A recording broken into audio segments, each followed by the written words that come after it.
Oh, the initial reactions that I'll share is that for going on 3 years now, the One Bermuda Alliance has refused to diversify our economy, shows a lack of vision for the future of this country, and now the people of this country are going to be made to pay for their lack of action on the economic diversification and economic growth with increased taxes, which will cause more pain for the Bermudian public. We agree with the Minister of Finance that the budget has to be balanced, but the lack of attention to growth of our economy, the lack of investment that has been given to tourism, and the ineffective use of dollars which has been given to the Bermuda Tourism Authority, which has resulted in the lowest air arrivals in 49 years, and employment falling again this year for the, I want to now say, 7th year in a row, is a challenge for the people of this country to face. Next year, the Progressive Labour Party will present an alternative vision for this country.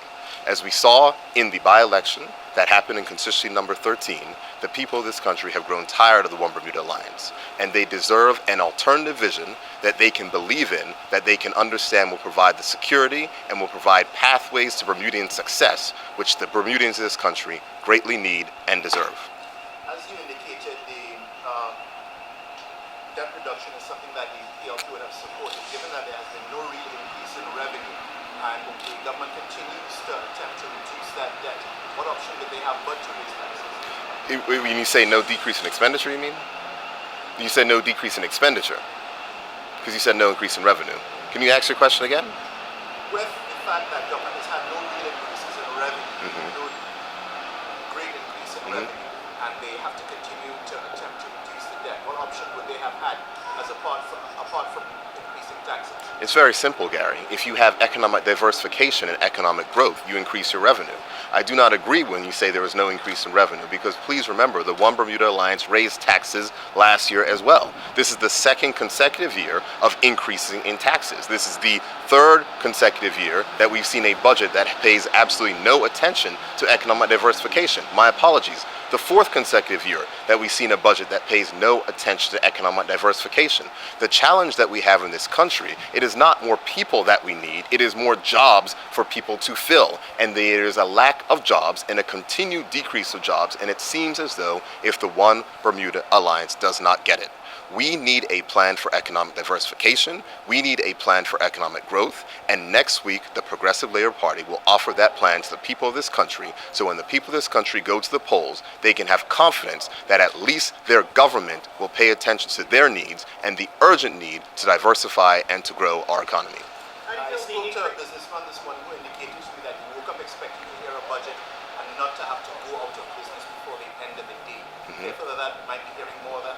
There will certainly be businesses that will go out of business due to this budget. That is without question. The fact of the matter is, when you increase the tax burden on taxpayers, that is what happens, and that is a challenge, and we see increased taxes across the board.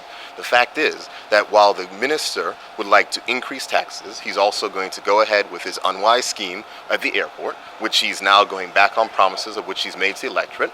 He told the unions of this country that he would not guarantee a private funds revenue, and he's done exactly that. We've seen a minister of finance that has made mistakes in the past, that has refused to own up to the mistakes of which he's made in the past, and today the people of this country are having to pay for those errors. One final question. The minister has also spoken about introducing a progressive tax system.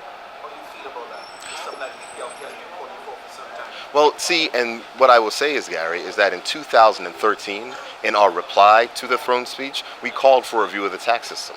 And if the minister would have taken us up on our offer at that time, we would not be here right now, 3 or 4 years later, looking at the exact same changes. When that suggestion was made, he said now is not the time. When an economy is in trouble is not the time to look at taxes. Well, our economy lost jobs last year. Our economy is still not producing the type of growth that is going to provide employment to our people. So if you would have followed our advice then we would be in a better place now. There are lots of things that we have told the Minister of Finance that he should do, that we've said in consecutive budget replies, that now all of a sudden he's turned around and decided that, oh, maybe we should have listened to the Progressive Labour Party 3 years ago and followed some of their plans. So in a small measure, it's vindication of what we have been saying for 3 years that the Minister of Finance should do. But it is too late for the people of this country, and right now the people of this country are being made to pay for the Minister of Finance's short-sightedness and his mistakes. How do you think the increase in taxes are going to affect the Canadian public in general? The increase in taxes will affect the Bermudan public in the ways at which we're going to see some businesses that will go out of business because they cannot afford the tax burden. We're going to see increased strain on top of families. All families will now be taking home less money. In an environment where the cost of living is increasing, we've also seen the minister increase the price of gasoline in the country. These are things that are adversely affecting the people of this country. With the lack of attention paid to economic diversification, with the continued loss of jobs that the Minister of Finance has presided over, the people are being made to pay for his poor management of the economy and his lack of attention to economic growth and economic diversification.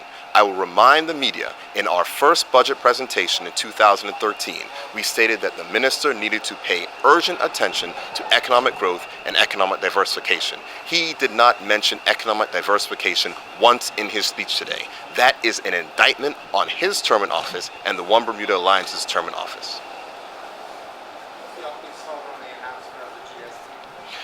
What we have said in the past is that we support the broadening of the tax base, and we will look at that. We are not going to attack that proposal because the fact is that we have called in the past that services and a broadening of the tax base needs to happen. So we're going to examine that.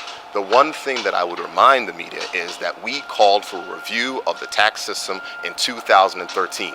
When the minister is talking about these new taxes, he said at the earliest they would go into place next year. It is likely that it will take longer for them to be put into place. The fact is that the minister's past mistakes of not listening to reason, as not trying to make sure we focus on economic growth, economic diversification, and the modernization and reform of our tax system today has seen the people of this country with an increased tax burden that they can ill afford at a time when the economy is still shedding jobs.